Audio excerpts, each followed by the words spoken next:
Yo, my name is James Cool. I'm the owner of PayDirtDFS.com, and this is a Saturday two-gamer breakdown with multiple ends. I mostly am doing this because I really don't want to write about this slate. It's so funny as we end up getting farther and farther into the end of the NFL season. My desire to write content just completely fucking deteriorates. By the time that we get to the Super Bowl, I'm just so fucking shot when it comes to any kind of written content. I can still do streams. Hold on. I can still do streams, and I can still like talk through DFS and prop betting and sports betting and all that kind of shit. But when it comes to actually writing content for Wildcard weekend, there's no way I'm going to write an article for a 2-gamer and a 3-gamer and a 6-gamer and a showdown for every single, like that's people are just trying way too hard. And I answered a question in the Discord of like, oh, are you going to be putting out, streams for everything? And it's like, no. Somebody said, well, we're just going to have to trust the sheets for the 6-gamer. And it's like, yes, that's exactly right. That's exactly what you should do. The reason why I put together all this content to try to use the sheets to do certain things, sheets over PayDirt, is so that people have an idea of how to use them when I can't stream, right? Or when I don't have capacity, or when I don't have time, or, any of those kind of things. Like, I do these streams not only to put out information and answer questions and to hang out and stream and do all that kind of shit, but also because I want people to learn how to use the models themselves and how to, be self-sufficient with this kind of stuff, because I don't want to just hand bread out to people. I want to teach them how to bake, right? So yeah, I just, but by the time we get to Wildcard weekend, man, I can't be bothered to write. I just can't. I'll probably do. Sorry. Also a little sick. I'll probably write a showdown season for tonight and tomorrow night, and probably Monday, but I'm probably not going to end up doing too much more than that. LFG, absolutely. I assume that you are Hemi in the Discord. What's up? How you doing? Hope you're doing well. Written content is kind of dead, honestly. Don't blame you. I mean, look, I really like written content. I really do like written content. I like putting things together. I like writing down thoughts. But I like longer form, kind of more theoretical stuff now. The point that I have gotten to now is where I really want to just write more life-oriented stuff, more decision-making content, more decision theory stuff. I find that a lot more interesting and a lot more stimulating to write. And I think that it helps not only in this industry, but also, people in regular everyday life. So I care a lot more about doing that kind of writing than writing about DFS content, and specifically slate-specific content. I should write a lot of content about evergreen stuff, like how to do this, how to play this specific sport, how to play this specific type of contest. We did a lot of that stuff for Theory DFS, which obviously you can find over at theorydfs.com.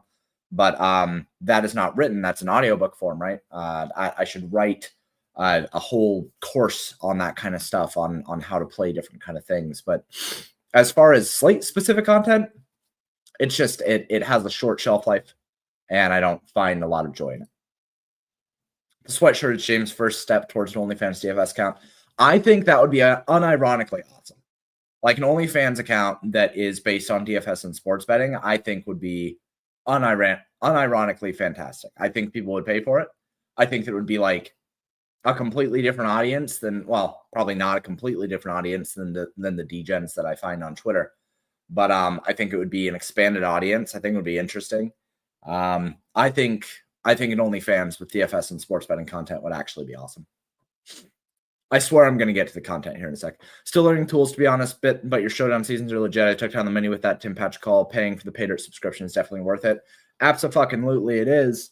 If you don't have a PayDirt subscription and you are watching the stream, I think that you should go try one. I think that you should just, at the very least, go try a PayDirt subscription. You can get a daily subscription as well, which like if you just go to subscribe, go to members, go to subscribe, go down $5 for one day. You can just try it, or $20 for 1 week. You can just try it out. You can try it out today. You get access to every single model if you pay $5. So I think that you should try that. But that being said, we should probably get to the actual content for this 2-gamer. So there are 3 different slates here. There's the 2-gamer today, there's the 6-gamer, and then there is the 3-gamer tomorrow. So people surprisingly had interest in the 6-gamer. In years past, the wildcard weekend, people do not have interest in the 6-gamer. So initially, I didn't even project it, but now you can find the 6-gamer loaded into the main slate. Secondary slate is going to be today with the 2-gamer. So I think that what we're going to end up seeing today is people obviously are going to be focused a lot on Baltimore. I think people are also going to be focused on the Chargers. There's going to be considerably less ownership on Pittsburgh and Houston stacks. And again, please forgive me having to pause for 30 seconds every now and then so that I can cough. It's kind of a hard 2-gamer. I don't think that it's like impossible by any means, but just like from a high level for this 2-gamer, people are going to be very focused on Baltimore. People I think are going to also be focused on Charger stacks. I think that Pittsburgh stacks will come in higher owned than projections have them for sure. Mostly because I hear chatter from smart people understanding that they are going to be way too low owned. So they are going to get steamed up a bit. I don't think they're going to get steamed up a whole lot. Like currently, what do we have? What do I have? Which fucking view should I do for this? Should I do this one? I guess we do this one. Currently, I have Russell Wilson projected for like 1% ownership. He'll come in higher than that. Oh, that's for the main site. For secondary, I have Russell Wilson projected at like 5% ownership. I think he comes in higher than that. I think Russell Wilson probably comes in somewhere around 10%, something like that. CJ Stroud probably cuts the difference. I do think Lamar Jackson is probably going to come in somewhere around the 35% own range. I think that him and Justin Herbert will probably be relatively close in ownership. I think when you look at the median difference between them, it kind of paints this picture of like, oh yeah, we should definitely be looking to utilize Lamar Jackson over Justin Herbert. But I don't even think that Lamar Jackson versus Justin Herbert is the question that you should be asking yourself. I think moreover, you should be asking yourself like the difference between Lamar Jackson and Derrick Henry. So like if we look at the overall range of outcomes for secondary slate, the question is way more along the lines of, do I want to play Lamar Jackson and Baltimore stacks, or do I want to play Derrick Henry and Justin Herbert stacks? That's the question that I think that you're really asking yourself. So there's 2 different ways to build between those 2 things. If you use Lamar Jackson, then very likely you are not going to be using Derrick Henry on this slate. They are negatively correlated quite a bit. Granted, they have both had games where they are both ending up being in winning lineups. Like that's going to happen. It doesn't mean they're not negatively correlated. So the way that I look at it is if you're going to be using Lamar Jackson stacks, then you are excluding Derrick Henry from those kinds of lineups. And then that leaves you with a running back pool of Joe Mixon, J.K. Dobbins, and, probably Jalen Warren or Najee Harris, right? Like those are the 4 running backs you can really use on this slate. So when you put it in that frame of reference, then what you're trying to say is, are Lamar Jackson stacks that much better than Justin Herbert, Russell Wilson, and CJ Stroud stacks in relation to how much better is Derrick Henry than Joe Mixon, J.K. Dobbins, Jalen Warren, stuff like that.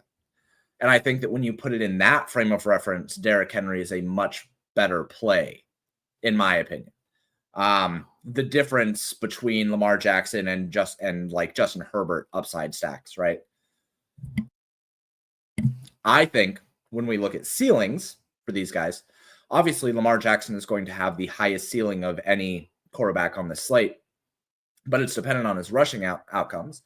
And something that Gordy pointed out in the Discord is that the most fantasy points that Lamar Jackson has ever scored against the Steelers defense is 20.5, which was recently. They're a defense that's kind of built to stop rushing quarterbacks. They are kind of a bend, don't break offense that makes sure that quarterbacks are not rushing against them. So they're built to limit the upside of Lamar Jackson. That being said, Derrick Henry obviously changed that dynamic, and I don't want to get barred down into what happened with Lamar Jackson versus the Steelers 3 years ago or whatever, but it is a worthwhile point. And I think that if you consider that Lamar Jackson has likely a neutered ceiling here, and we're looking at the quarterbacks all having a ceiling of somewhere between 30 and 35 fantasy points, which I think is realistic for all of the quarterbacks on this slate. No running back outside of Joe Mixon on this slate has the same upside as Derrick Henry. So I think that it treats you better in terms of upside, like realistic upside, standard deviation upside, of taking Derrick Henry rather than Lamar Jackson. Now, that's what I would do if I had one lineup, right? With one lineup, I probably am siding on the Derrick Henry side. In a portfolio, I think the rule that you just make is saying any lineup that has Lamar Jackson can't have Derrick Henry and move along. That's a really easy rule to set in optimizers, and being able to say these two are heavily negatively correlated. These two are heavily negatively correlated. I don't want them in lineups together, but whatever lineups come out with them separated, I think we're fine. That being said, that's kind of the overall, that's the most important decision that I think you make on the slate is Lamar Jackson versus Derrick Henry. After you have made that decision, then you have a whole bunch of little micro decisions that you make based on stacks. Answer a question. I think the interest is because people are just sick of NBA this year and want to play DFS a lot more on CFB and NFL before it's going to take a break. Yeah, I mean, NBA DFS fucking sucks, right? I mean, it doesn't suck. It's the edge in NBA DFS is really, really high in consideration of everything that we have right now. I think the edge in NBA DFS for those that are willing to exploit it is really, really high.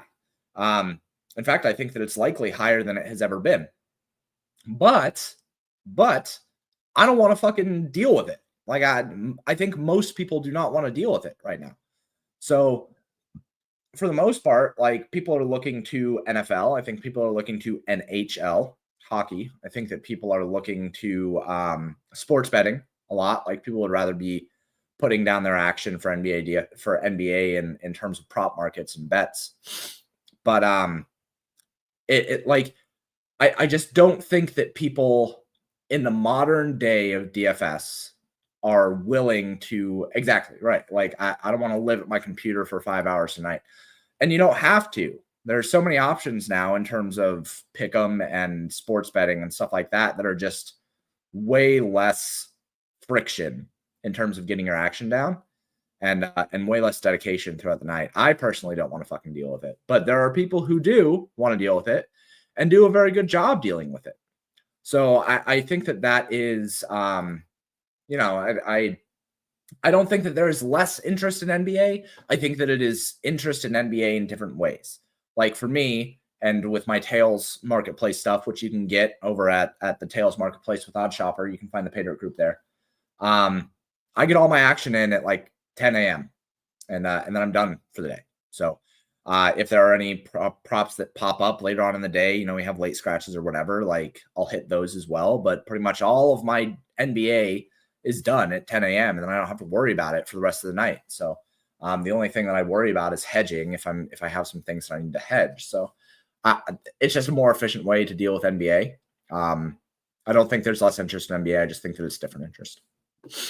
So let's jump in really quick to some stack stuff. So I loaded up Stack Finder, which I don't think is like the most useful tool for pay dirt, but I think for two gamers, and specifically for two gamers like this, I think it's interesting. So let's load up the secondary slate here, and let's just run all the QB plus twos here, right? And so when we run the stack analysis here, the top overall projected is Houston or Baltimore, but then you actually end up with Houston. You end up with Stroud, Schultz, and Collins as the next best stack that you can have for QB plus twos. And then you have another Baltimore, and then another Houston, and then you have Pittsburgh. Notice that the Chargers are not here. And the Chargers are not here because they project just about the same as Houston stacks, but for much more ownership. The Charger stacks are likely just going to be overowned. The stacks that you should likely be focusing on for this two-gamer in relation to ownership and projection are going to be Baltimore, Houston, and Pittsburgh stacks. So again, from a single entry standpoint, where do we stand now? We know that we want to side with the Derrick Henry side, right, instead of Baltimore stacks. So then that leaves us with Houston or Pittsburgh stacks to pair him with. Now, clearly, there's a way where we can then also build in some secondary correlations here, right? If what we want to do, we can come over here and we can use the quick builder. And if what we want to do is say, here's secondary slate, let's go with Derrick Henry, right? And we know that we want to do either Pittsburgh or Houston stacks. So if we think that Derrick Henry has a really good game, then that means that we likely should expect Pittsburgh to be wanting to pass from behind. So then we go with a Pittsburgh stack. We can go with George Pickens, and then we can also go with Pat Freiermuth, right? And if you haven't used the quick builder, it'll suggest some things to you based on some general heuristics, right? And then we can say here is a nice little start to our lineups. Total ownership 76%. Total LevX is 1.43. We know that we have positive leverage on this lineup. And then what we can do is we can just kind of fill in some blanks, right? Like we know that Joe Mixon is the next best option. We probably want to make the assumption that if Chargers stacks are not good, but if we think that Chargers stacks are going to win, we can go with Los Angeles Chargers here. And then we can kind of say, all right, what else do we want to add into this? If we think that Derrick Henry is good, we know that Zay Flowers is out. Maybe we want to go with Rashad Bateman, who we think is underowned for this slate or underpriced for this slate. So now we have a nice base for a lineup. We could even go, if we think that Joe Mixon is good play, we go with Texans instead. And now we have, this is spending $39,100. We have about 11,000 left. We have positive total leverage. Our total ownership isn't that bad. Median isn't that bad. Then we can just fill in the rest, right? Let's see. We could probably go. Can we go Nico Collins here? Then we have 3,100 for a player here. Who's 3,100 that we can use in the flex here? Let's sort this by 4x. So we probably can't use Nico Collins here. Maybe we can go with Vlad McConkey. Play that up against Joe Mixon. So now we have $4,100 remaining. And 4,100 could get us Dalton Schultz. Oops. There we go. $500 left over. Total FX is positive. Median is 112.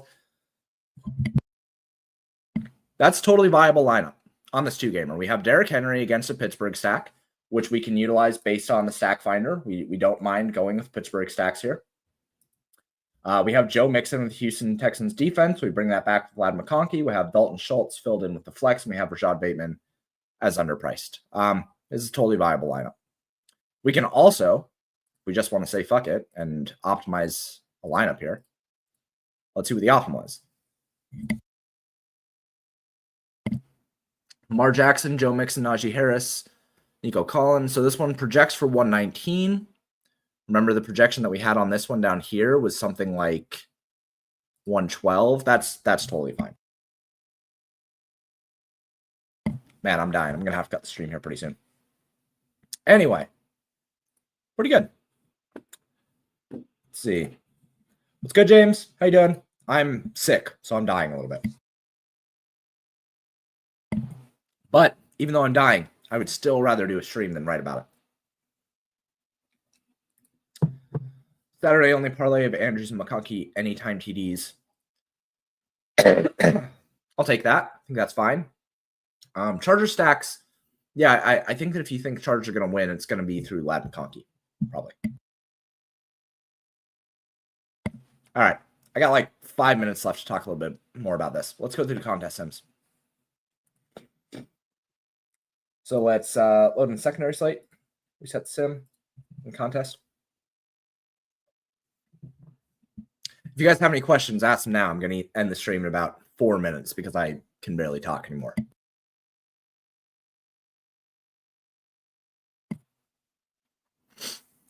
All right, let's see what Sims say. So average spent is 49,000. It's probably where you want to aim for. Projection is 110. Ownership about 350. Sure, good, cool. Contest sims are very heavy on Lamar Jackson. I think that he's in the winning lineup 72% of the time. The other ones that show up are Justin Herbert and CJ Stroud. Models just by far like Lamar Jackson. From a running back standpoint, models like Jalen Warren, I can get behind that. 22% exposure rate. Let's see what the highest exposure rates are. Joe Mixon. Oh, this is okay.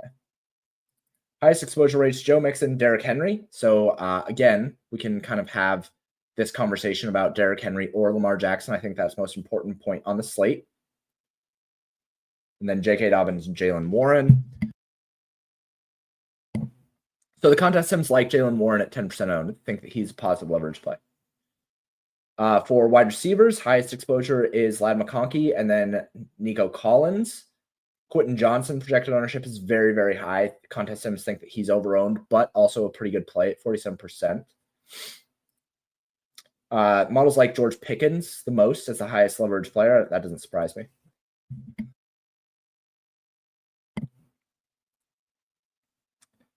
For tight ends, Mark Andrews, Will Dissly, Dalton Schultz. I mean, none of these things surprise me. And then, yeah, Pat Freiermuth is the highest edge. So content sims agree. Pittsburgh is the highest edge overall.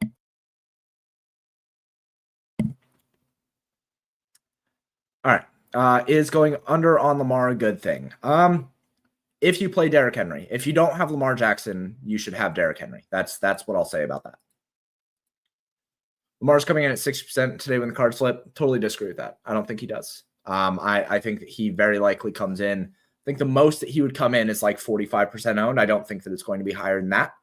I think very likely he comes in somewhere between 35 and 45%. I think a lot of people are going to play Justin Herbert. I think some subset are going to play Schultz and Russell Wilson. I do think that Russell Wilson stacks are probably the best play on the slate. Shout out to Gordy.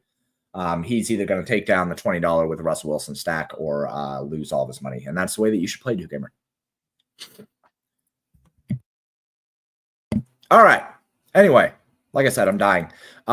If you have not checked out Paydirt, you should check out Paydirt. You can get all the info that you just saw on this stream there. If you have any questions for me, I'm happy to answer them in Discord. You can join the Discord for free by going to members and going to the Discord. There's a link there.